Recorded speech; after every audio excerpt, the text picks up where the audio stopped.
Bom dia a todos. Feliz sábado. Já estive aqui há alguns anos atrás, eu não sei quantos lembram de mim. Engordei um pouquinho, ou melhor, estou menos magro. Os cabelos ganharam mais alguns fios brancos, mas eu continuo o mesmo.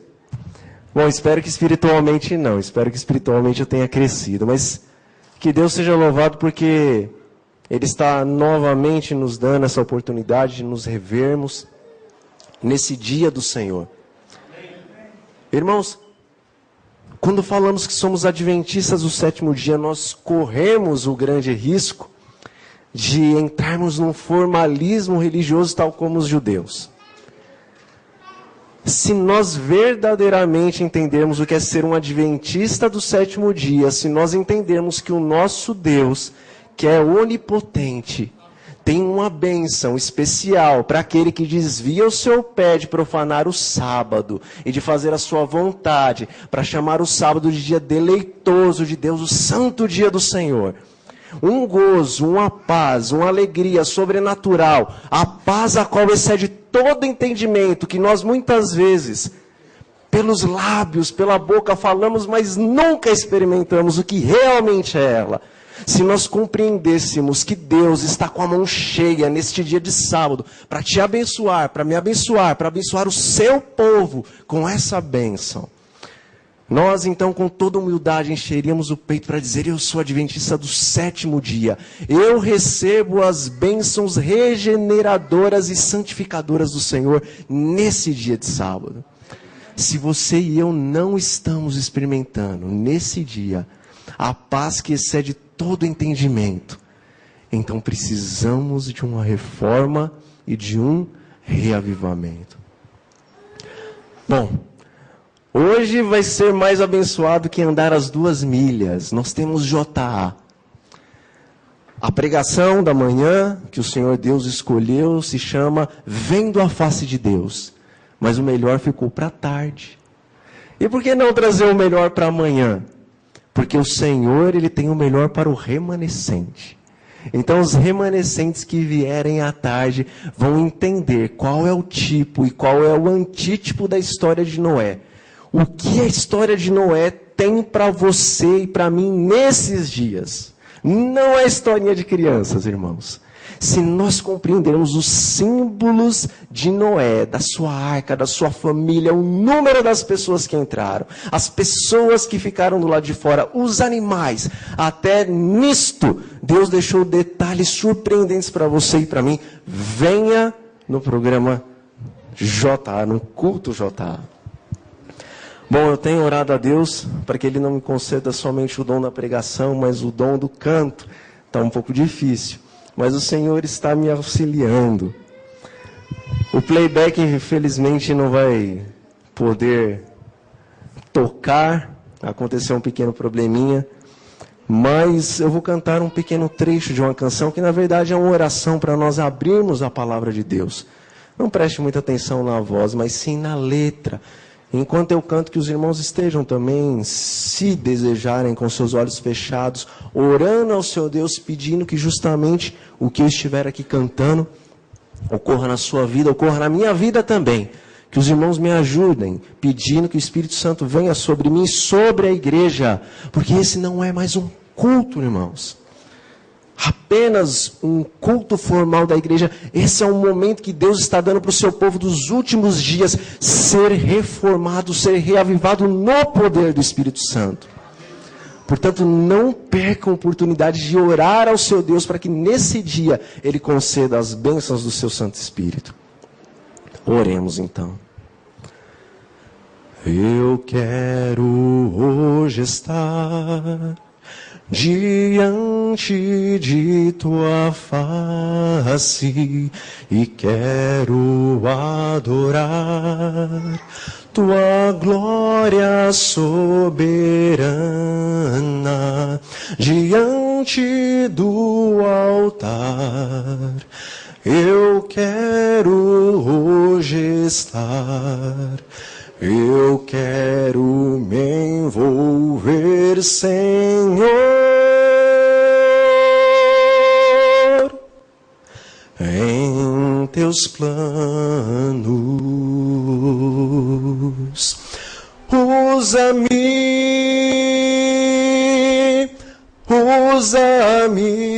Senhor, eis-me aqui,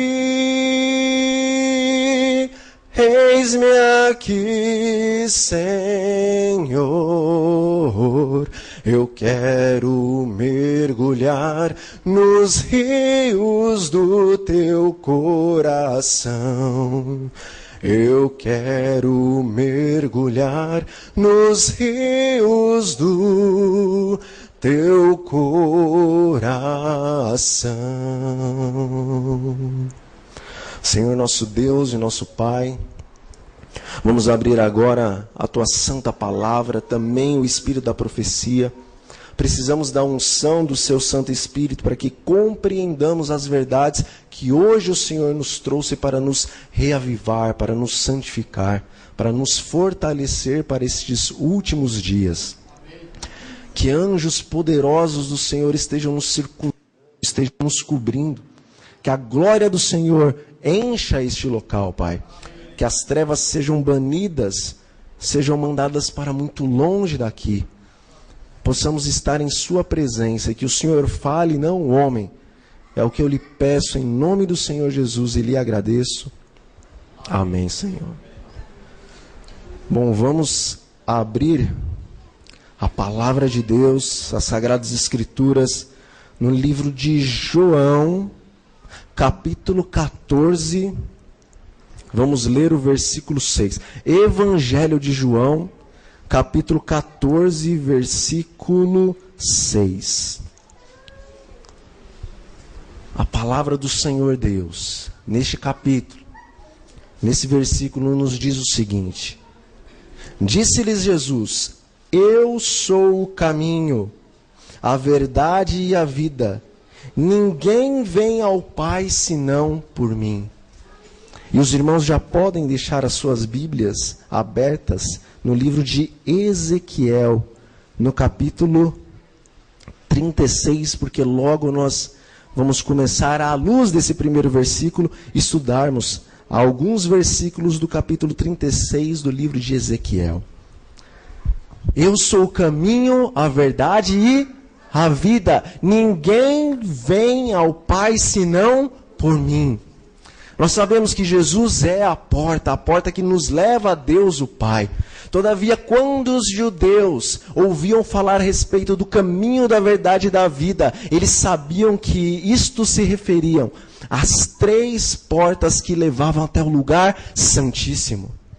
Quando Jesus estava dizendo que Ele era o caminho, a verdade e a vida, Ele estava dizendo aos judeus, aos fariseus, aos saduceus, aos escribas, a todo o povo, o qual confiava em suas próprias obras, que ninguém podia verdadeiramente chegar ao Pai, ninguém podia chegar ao lugar santíssimo se não passasse pelo santuário, porque o caminho do Senhor está escrito, está no santuário. Mas Jesus disse: eu sou o santuário, eu sou a primeira porta, eu sou a porta da justificação, a porta pela qual vocês passam para entregar o cordeirinho, oferecer um cordeiro em favor dos seus próprios pecados. Eu sou esta área, mas eu também sou a santificação.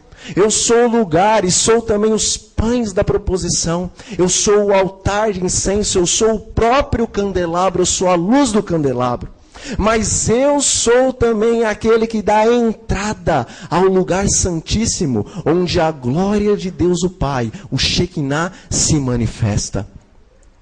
Os judeus com certeza primeiramente ficaram boquiabertos e depois irados e furiosos, porque a sua religião estava baseada em obras de homens, em formas religiosas. E eles ostentavam isso, e os homens, na verdade, os admiravam por conta disso. Quem é o mais santo?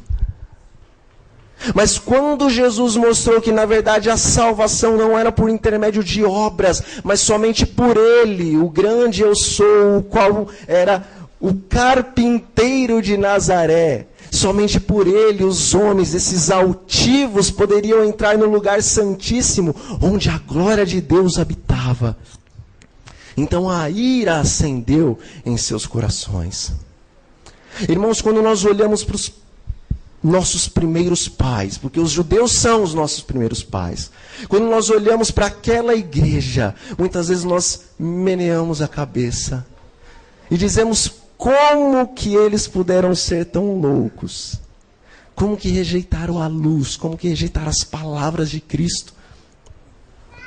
Mas quando nós lemos Apocalipse capítulo 3, a carta à igreja de Laodiceia, a palavra de Deus nos diz que nós somos o quê? Miseráveis, pobres, cegos e...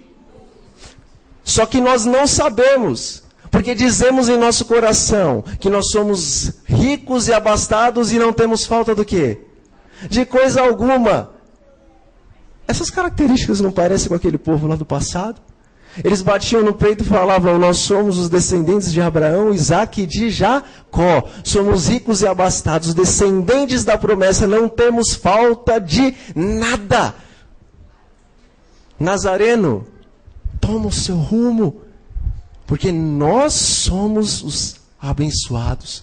Mas eles não sabiam que espiritualmente, diante dos olhos do Pai, eles eram miseráveis, pobres, cegos e nus. E se a advertência à igreja de Laodiceia fala que nós temos essas três características, as quais eles tinham, então nós somos tal como os judeus. Jesus naquele tempo ele disse que ele era o caminho, a verdade e a vida. Ele disse: ninguém vai entrar na presença do Pai se não passar por mim. E para nós hoje ele está dizendo a mesma coisa, pois a história do santuário se repete nos teus dias, nos meus dias. Jesus hoje é o caminho, a verdade e a vida. E nenhum adventista do sétimo dia, ninguém de nenhuma denominação vai chegar ao Santíssimo sem passar por Cristo.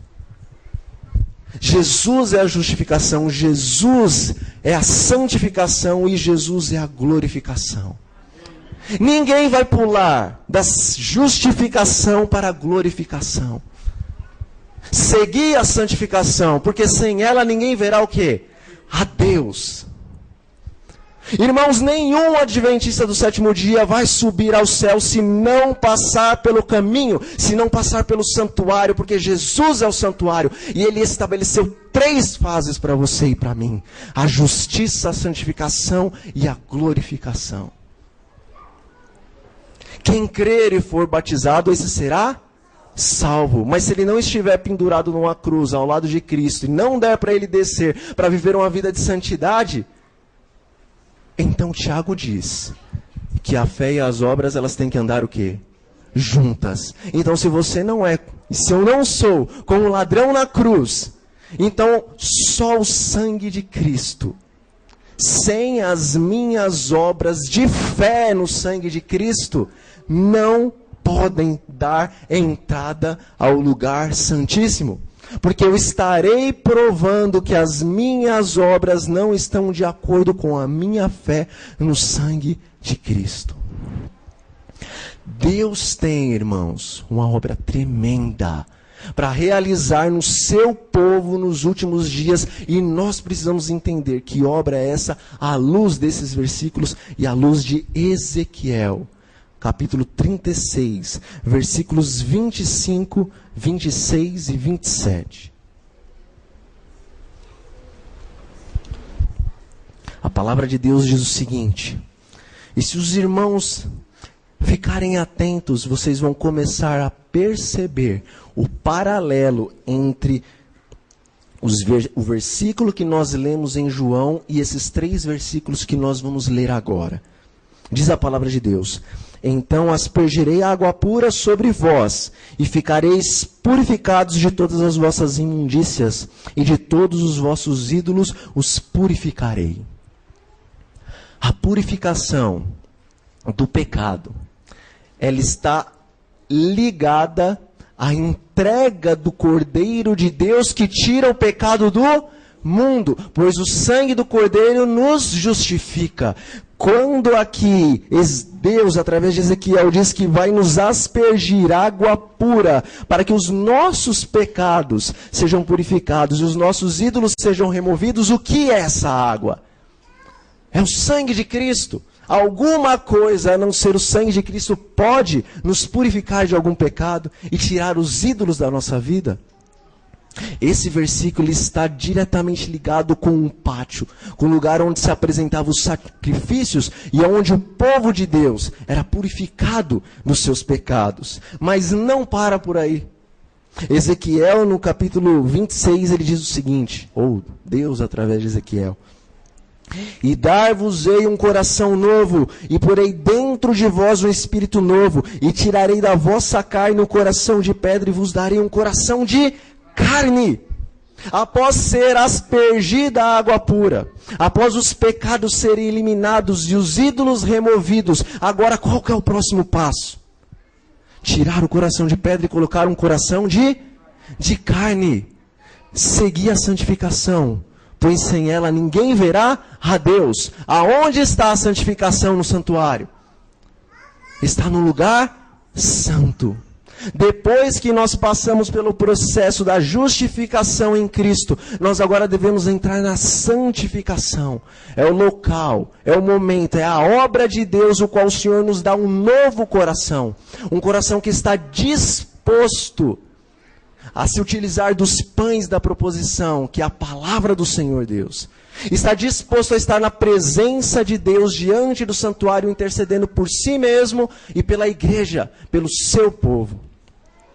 É no lugar da santificação, é no lugar santo do santuário, em que o Senhor Deus nos faz, em Cristo, castiçais. Porque está escrito que nós somos o quê? A luz do mundo. E naquele castiçal, por que a luz estava sempre flamejante e não se apagava? Porque o óleo estava constantemente descendo sobre ela. Quem é o óleo? É o Espírito Santo. Quem faz a obra de santificação? É o Espírito Santo. Então, se eu passo pela justificação e pela santificação, qual que é o próximo passo? É o lugar santíssimo. Ezequiel, versículo 27, diz o seguinte: e porei dentro de vós o meu espírito, e eu farei que andeis nos meus estatutos, e guardeis os meus juízos e os observeis. Aonde estava a lei de Deus no santuário? No lugar santíssimo. O terceiro versículo está nos falando o quê? Da lei de Deus. É um processo. Primeiro, a justificação através da água pura ou do sangue de Cristo. Depois um novo coração implantado para que possamos andar semelhante ao Senhor Deus. Porque o nosso coração é como pedra. É um coração segundo a carne. Não há como o Senhor nos justificar em seu sangue. E depois em nossas próprias forças estarmos andando nos caminhos de Deus. É necessário que Ele nos dê um novo coração, um coração santificado. Mas não para por aí. Ezequiel diz que então o Espírito Santo é colocado em nós para que possamos fazer o quê? Para que possamos guardar os seus mandamentos, observar os seus juízos. Ah, mas eu já entendia isso, eu já sabia disso. Mas será que nós entendemos o que realmente significa isso nos nossos últimos dias? Deus, Ele tinha um santuário aonde? No deserto. Que era uma cópia do santuário do... Mas tem outro santuário na palavra de Deus. Alguém sabe qual que é o terceiro santuário da palavra de Deus? Porque o teu corpo e o meu corpo são templo do Espírito Santo. E o Senhor habita em vós. O Senhor Deus, Ele teve uma obra a realizar no santuário terrestre, antes de se iniciar a obra no santuário celestial. Hoje o Senhor está ministrando no santuário celestial. E Ele está fazendo desde 1844 o quê? Purificação de pecados. Mas existe um outro santuário, o qual muitas vezes nós damos pouca importância, o qual o Senhor precisa fazer uma obra nesses últimos dias, para que possamos entrar na presença do Pai. É este templo, este santuário onde o Senhor Deus habita. Irmãos, o santuário, ele tem uma infinidade de coisas para falar para você e para mim com relação a Cristo, com relação à redenção. E é por isso que o Espírito de Profecia nos diz que pelas eras eternas nós vamos, os remidos, vão estar estudando as maravilhas da redenção. E cada ano da eternidade que passar nós vamos descobrir mais coisas sobre a redenção. Portanto, no santuário existe uma gama de revelações que, se nós nos dispormos a estudar, ficaríamos maravilhados. E semelhantemente a senhora White, que ela de vez em quando colocava a pena de lado para glorificar o nome de Deus, assim vai ser na tua vida, ao descobrir as maravilhas que Deus tem para revelar a cada um de nós. O santuário explica não somente a obra da redenção no mundo, mas o santuário explica a obra da redenção na tua vida, na minha vida e na igreja de Deus. Os irmãos entendem a obra a qual Deus espera fazer na sua igreja, no seu remanescente para os últimos dias? Lá em Apocalipse 14, quando fala a respeito dos 144 mil, diz que eles são o que de Deus? As primícias. O que são as primícias, irmãos? Só as primeiras coisas? As primícias são os melhores. E os melhores no reino do céu não são como os melhores aqui no nosso reino. Por isso, muitas vezes quando nós dizemos assim, olha, eu não quero ser o primeiro, eu não quero ficar até a volta de Cristo, eu não preciso ser um dos 144 mil, basta eu ser o último a entrar pela porta. Se nós olharmos na visão dos céus, nós vamos perceber que nós não estamos realmente sendo humildes ao falarmos isso. Porque os 144 mil, eles são as primícias. E as primícias no reino dos céus não são os mais arrogantes, mas são o quê? Os mais humildes. Porque no reino dos céus, aquele que é maior é o que mais serve.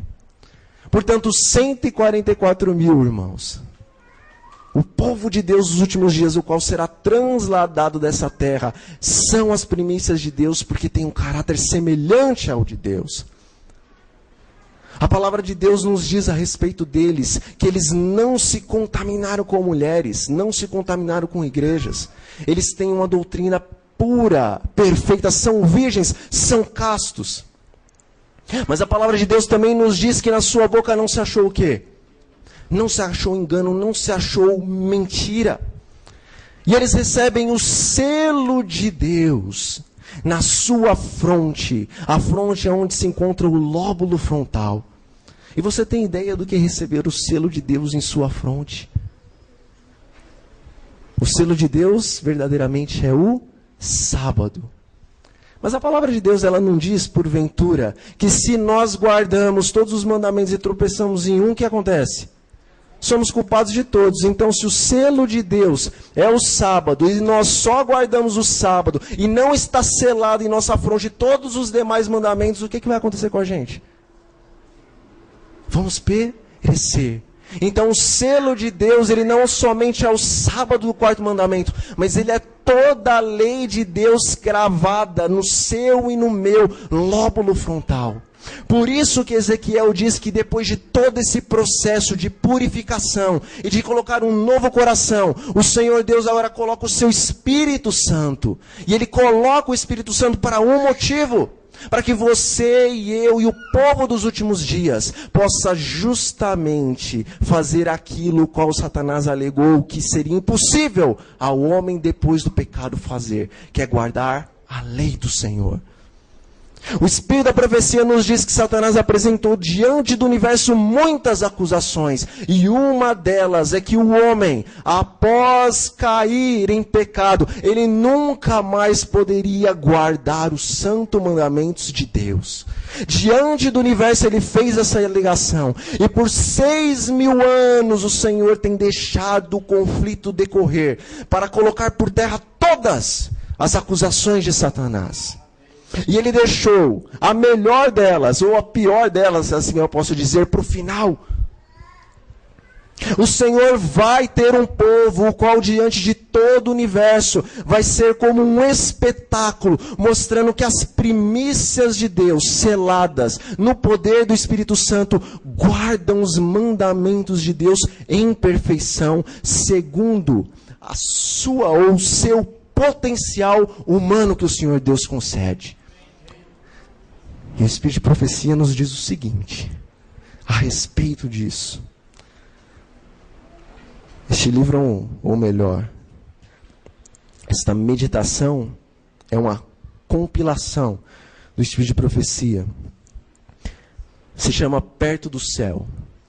Na página 308, com relação à lei do Senhor, a senhora White diz o seguinte: agora, enquanto o nosso sumo sacerdote está fazendo expiação por nós, devemos procurar nos tornar perfeitos em Cristo. Tornar perfeitos em Cristo é fazer o nosso melhor, não é? E deixar que a graça faça todo o resto. É verdade? É, mas não é uma verdade completa. Qual que é a verdade completa? Falando de Cristo, nem mesmo por um pensamento podia nosso Salvador ser levado a ceder ao poder da tentação. Ele era Deus. Satanás encontra nos corações humanos algum ponto que pode obter apoio, algum desejo pecaminoso é cultivado, por meio do qual suas tentações asseguram sua força. Mas Cristo declarou dele mesmo: aproxima-se o príncipe deste mundo, e nada ele tem em mim. Satanás nada pôde achar no Filho de Deus que o habilitasse a alcançar a vitória. Jesus tinha guardado os mandamentos do seu Pai, e não havia nele pecado que se encontrar e que Satanás pudesse usar para a sua vantagem. Por que Cristo venceu contra Satanás? Porque ele guardou os santos mandamentos de Deus, e quando chegou no momento do seu sacrifício, quando Satanás podia apresentar diante de Deus o Pai: olha, o teu filho não é um sacrifício perfeito porque ele transgrediu este mandamento. Não tinha nenhum mandamento o qual Satanás podia apontar e dizer: este ele transgrediu. Então Satanás teve que se calar, porque o Filho de Deus guardou toda a lei de Deus em sua perfeição e em sua esfera humana divina. Mas ele era Deus. E nós? Nós somos homens, pecadores, não é verdade? Essa é a condição que devem se encontrar os que subsistirão no tempo de angústia. Você está tentando pegar o texto e colocar algumas palavras, porque nós vamos estar pecando, transgredindo a santa lei de Deus até o dia em que Jesus voltar. Falando a respeito dos que serão transladados, os 144.000. Eventos finais, página 231. Cantavam um cântico novo diante do trono de Deus. Cântico que ninguém podia aprender senão 144.000. É o hino de Moisés do Cordeiro, hino de livramento. Ninguém, a não ser os 144.000, pôde aprender aquele canto, pois é o canto de sua experiência. E nunca ninguém teve experiência semelhante. Estes são os que seguem o Cordeiro para onde quer que ele vai. Estes, transladados da terra dentre os vivos são tidos como as primícias para Deus e para o Cordeiro. Estes são os que vieram de grande tribulação, passaram pelo tempo de angústia tal como nunca houve desde que houve nação. Suportaram a aflição do tempo de angústia de Jacó e permaneceram sem um intercessor durante o derramamento final dos juízos de Deus. Os 144 mil, no tempo dos juízos de Deus, eles permaneceram sem um quê? Sem um intercessor. Deus, ele não pode ver o pecado. E por conta disso, Jesus, ele se colocou entre o Pai e os homens. E a justiça do Senhor Jesus cobre os homens, para que Deus aceite os homens como se estivesse aceitando o próprio Jesus, porque eles estão cobertos na justiça de Cristo. Se porventura Jesus desse um passo e deixasse a humanidade diante de um Deus que é santíssimo e que não pode ver o pecado, o que aconteceria? Sodoma e Gomorra aprenderam o que aconteceria. Quando a graça e a misericórdia deixam de interceder por um povo, por uma nação, então essa nação está diante de um Deus santíssimo que não pode ver o pecado. E a sua ira é derramada, sem mistura de misericórdia, sobre o pecador e sobre aquela nação. Nós sabemos que o nosso Senhor, Ele estará intercedendo na presença do Pai, até que se complete o número dos salvos.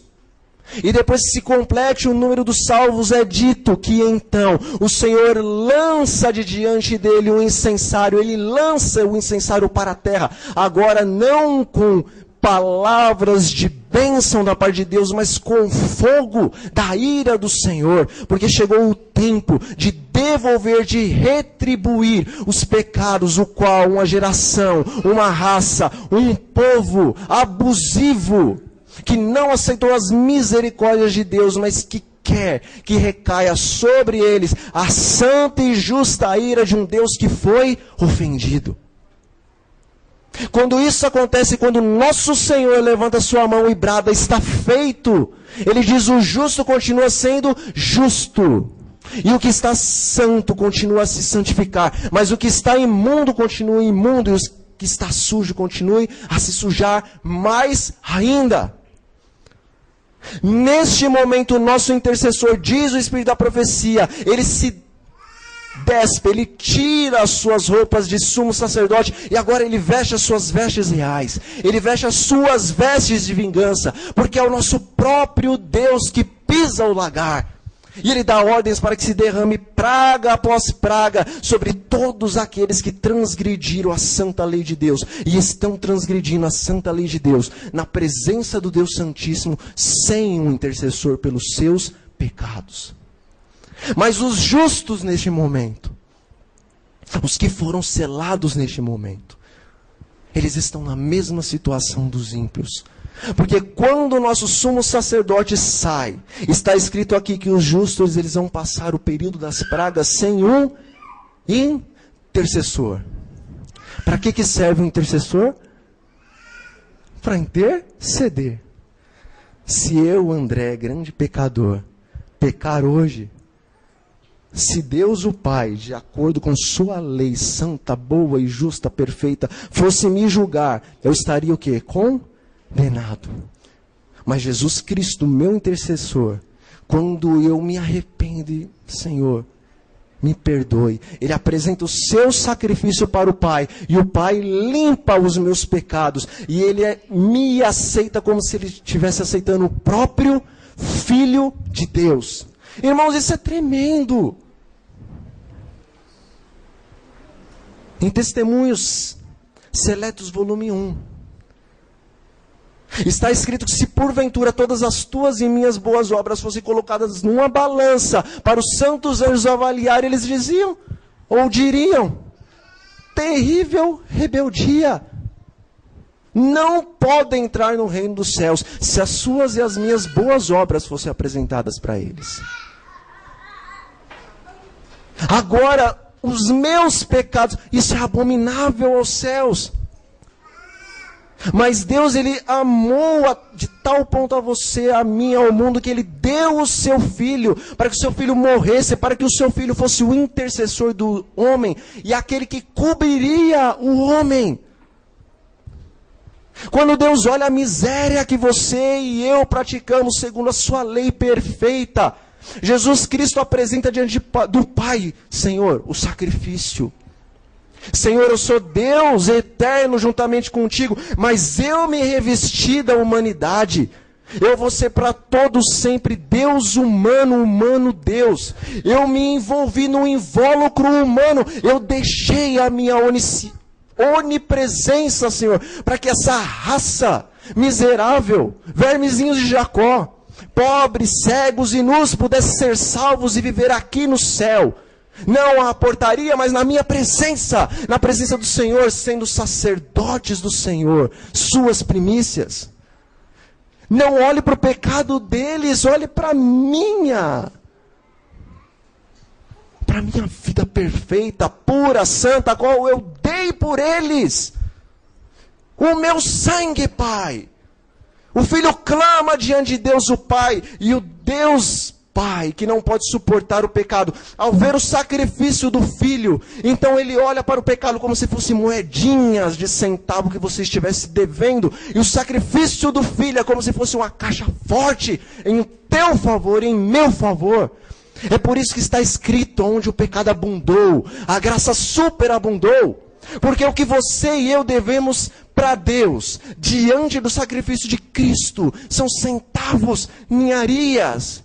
Porque Jesus, com sua multiforme graça, Ele deu mais do que você precisava e mais do que eu precisava, infinitamente. E como que o Pai vai rejeitar esse sacrifício? Deus seja louvado, irmãos. Se nós compreendêssemos a graça de Deus, o amor de Cristo Jesus e a condescendência do Onipotente, nós viveríamos em espírito, prostrados na presença de Deus. Mas nós não conseguimos entender. E é por isso que os anjos olham com espanto dos céus. Porque eles viram o conflito, eles estão no conflito. Eles olharam o Filho de Deus cravado naquela cruz em agonia, a nem sentir o que realmente estava acontecendo na sua carne, mas a agonizar-se por causa da separação entre ele e o Pai. E agora eles ficam assombrados, porque nós rejeitamos a graça de Deus o Pai, ou fazemos pouco caso dela. O tempo é curto, eu tenho que acelerar. Irmãos, Deus tem uma obra a efetuar no seu povo nesses últimos dias. Ninguém vai ver o Pai sem passar pela santificação. E ninguém vai entrar na presença do Pai se verdadeiramente não estiver apto e disposto para receber o selo da glorificação. Estas são as fases da igreja, essas são as fases da sua vida: justificação, santificação e glorificação. E é por isso que o Espírito da profecia diz que o nosso coração, antes dessa carne, desse corpo fio, tem que ser glorificado primeiramente. Porque nós passaremos o período da angústia de Jacó, à presença de um Deus santíssimo. E se você e eu, neste momento, na nossa esfera humana, cairmos em tentação, quem intercederá por nós? Quem intercederá por nós se Jesus não é mais sumo sacerdote, está com as suas vestes de vingança? O Espírito da profecia nos diz: estes passarão o tempo da angústia de Jacó, à presença de um Deus santíssimo, sem um intercessor. A doutrina bíblica nunca disse que até o final Deus não teria um povo que na sua esfera humana pudesse guardar os mandamentos de Deus à semelhança do que Cristo guardou. Isso parece terrível. E aos olhos humanos o é. Porque isso para você e para mim é o quê? impossível. Isto é impossível. Mas o que é impossível para mim, para você, para Deus é possível. O Senhor disse que Ele vai selar o caráter dos filhos de Deus. O Espírito da profecia fala que o selo do Deus vivo não vai ser colocado na testa de um homem, de uma mulher impuros, cobiçosos, os quais não venceram todos os seus defeitos de caráter. Irmãos, o selo de Deus é muito mais do que mostrar para o universo que você guarda o sábado. O selo de Deus é ter a lei de Deus cravada no seu lóbulo frontal. O grande conflito na página 617 nos diz que nos últimos dias, os que venceram, os que receberam o selo do Senhor, eles vão andar literalmente com seus rostos iluminados e a resplandecer. Por causa da santa consagração que eles fizeram ao seu Deus. Pelo fato de nós não entendermos a importância, nós continuamos a seguir na nossa vida medíocre. É por isso que Serviço Cristão, página 40 e 41, nos diz o seguinte: nenhum de cada 20 dos nomes que estão registrados no livro da igreja está preparado para terminar a sua obra aqui na terra. Mas eles estão tão sem esperança em Deus e no mundo como pecador comum. No tempo da senhora White, de cada 20 pessoas, quantos estavam preparados para passar o tempo da angústia de Jacó? Nenhuma. De cada 21 pessoas, havia alguém que compreendia que nós temos um processo a passar e que o Senhor Deus pode glorificar o nosso caráter e nos selar com o seu Santo Espírito para que na nossa esfera andemos em seus mandamentos. Quando você pensa na tua e na minha realidade, e quando nós pensamos no amor que nós temos no pecado, nós falamos: isso é impossível, então ninguém vai para os céus. Vai. Deus vai ter esse povo, irmãos. Deus vai apresentar essas primícias diante do universo. Ele diz que você tem que, no poder do Espírito Santo, vencer as tuas falhas de caráter. Deus dá o poder no período, no processo da santificação, para que você e eu vençamos as falhas de caráter. Quando o Senhor Deus vê o nosso esforço em lutar contra a nossa carne, Paulo lutava contra a sua carne e contra a lei que habitava nele. E ele dizia que ele esmurrava-se a si mesmo. E ele chorava: quem vai me livrar do corpo dessa morte? Porque o que eu quero eu não consigo fazer, mas o que eu não quero fazer eu faço. Mas Paulo lutou contra a carne e chegou um tempo que Deus reconheceu a sua luta. Então Paulo, o apóstolo dos gentios, ele pôde dizer: agora já não sou mais eu quem vivo, mas quem vivia nele? Cristo vivia nele. Esse é o selo do Espírito Santo, é o selo de Cristo no Espírito Santo. Paulo dizia que eles eram selados no Espírito Santo, porque Deus incutia na mente deles o caráter divino dele mesmo, para que na esfera humana o homem pudesse andar tal como Deus, abominando o pecado. A tua obra e a minha obra é, no poder do Espírito Santo, lutar contra os nossos defeitos de caráter. Porque Deus, nesses últimos dias, Ele vai reconhecer o povo que está lutando e pedindo: Senhor, me sela.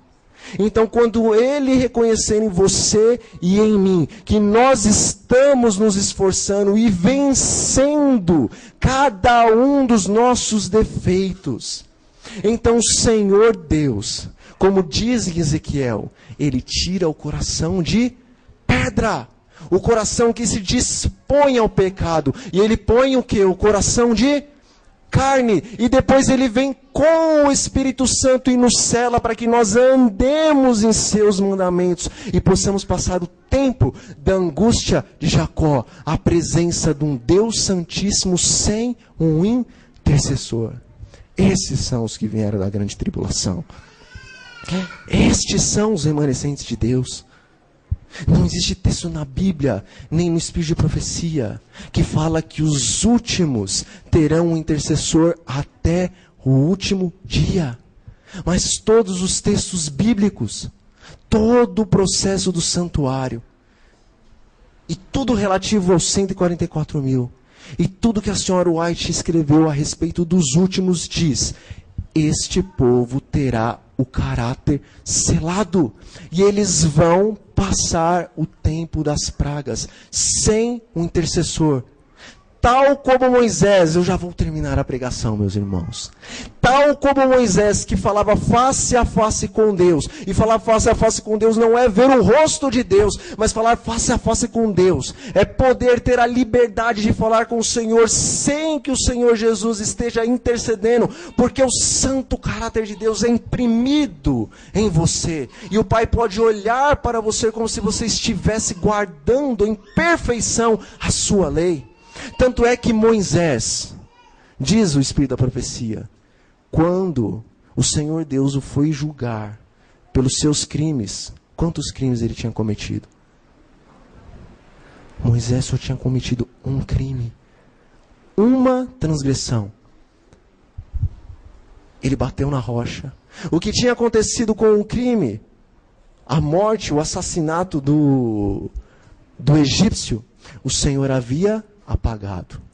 Moisés, ele estava constantemente na presença de Deus, e ele subiu uma, e desceu uma vez do monte, e subiu outra, e desceu outra, e subiu, e desceu, e a 7ª vez que Moisés subiu, e desceu do monte, o que aconteceu com o seu rosto? Estava glorificado, e daí por diante, nenhum pecado de Moisés foi contado, senão aquele o qual ele transgrediu momentos antes de entrar na Canaã celestial.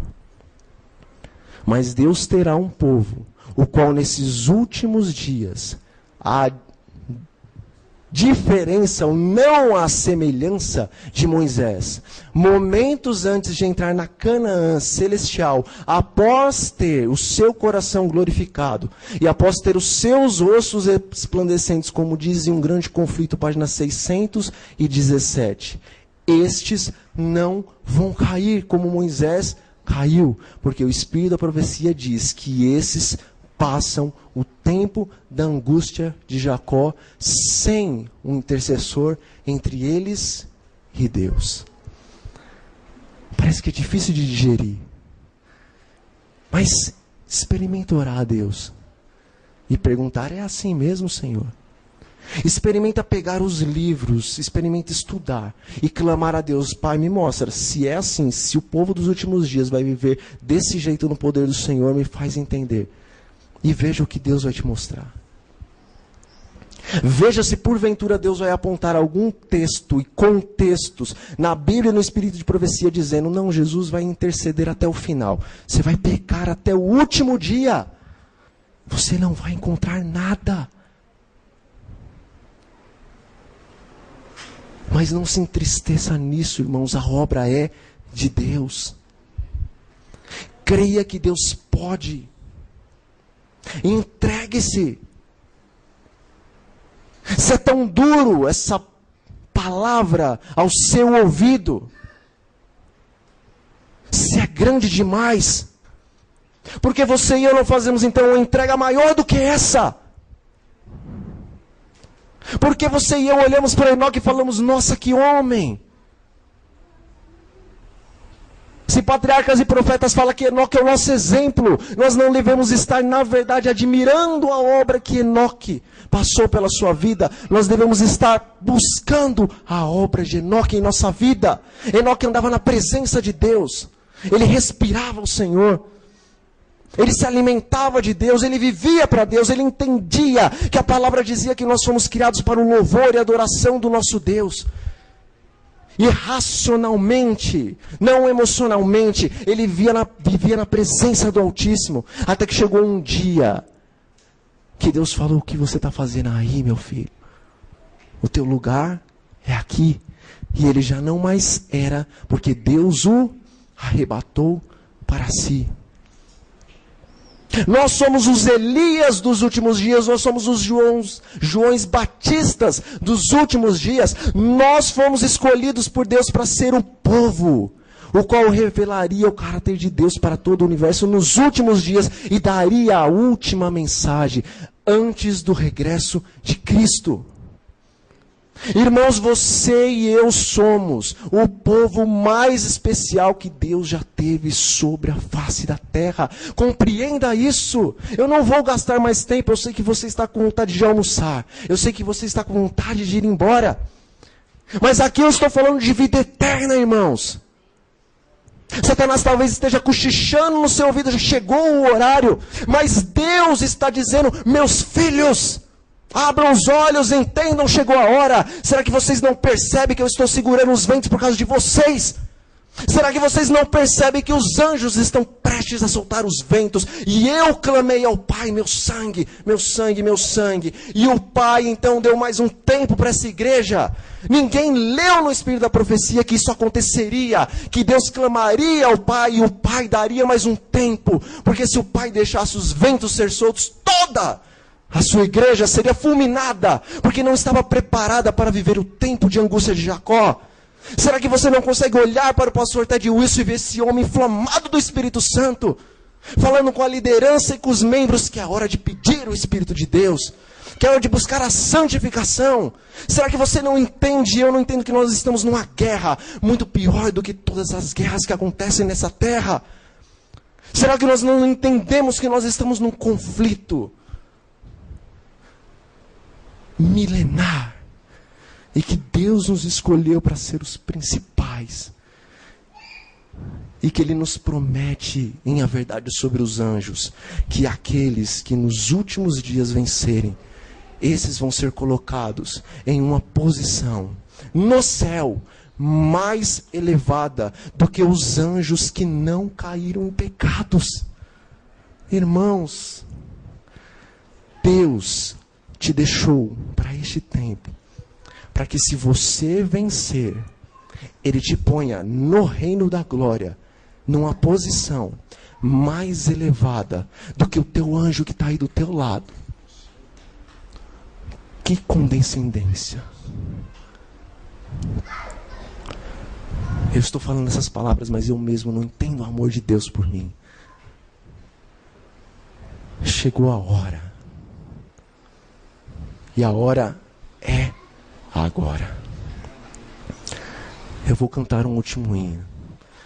Se porventura o Espírito Santo falou ao seu coração, porque aqueles que são do Espírito ouvem o Espírito.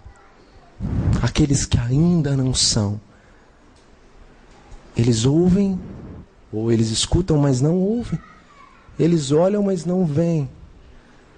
Entra na cabeça, mas eles não conseguem discernir. Mas se hoje não um homem que fala até depois do horário, mas se você ouviu a voz do Espírito Santo a falar ao seu coração que chegou a hora, enquanto eu canto, faça uma entrega ao seu Deus. Não sei, se você quiser se colocar em pé, coloque-se. Se você quiser abaixar aí no banco e orar, ore. Mas faça uma entrega, não saia daqui sem fazer uma entrega na sua vida a Deus.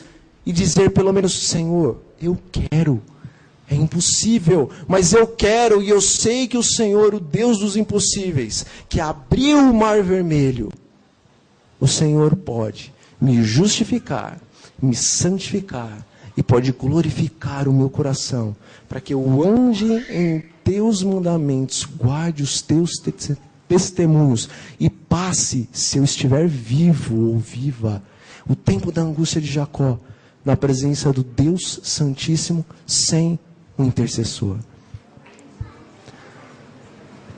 Eu vou cantar novamente sem playback. Ó quão grande amor, ó quão imenso amor, que o Senhor nos enviou do seu coração, seu Filho Cristo, quem viveu e morreu para levar-nos com Ele às suas mansões. Morreu por ti, morreu por mim, verteu o seu sangue carmesim. E no Calvário, sobre aquela cruz, Jesus Cristo morreu por mim. Uma cruel coroa sobre a fronte está, e nos ombros um manto de escárnio traz, mas venceu a morte por seu poder, e agora vive para interceder. Ó pecador, não demores mais, sua graça receba pela fé. Desperta, escuta o seu chamar, para todos haverá lugar. Para todos haverá um lugar. Amém. Vamos cantar. Acho que o irmão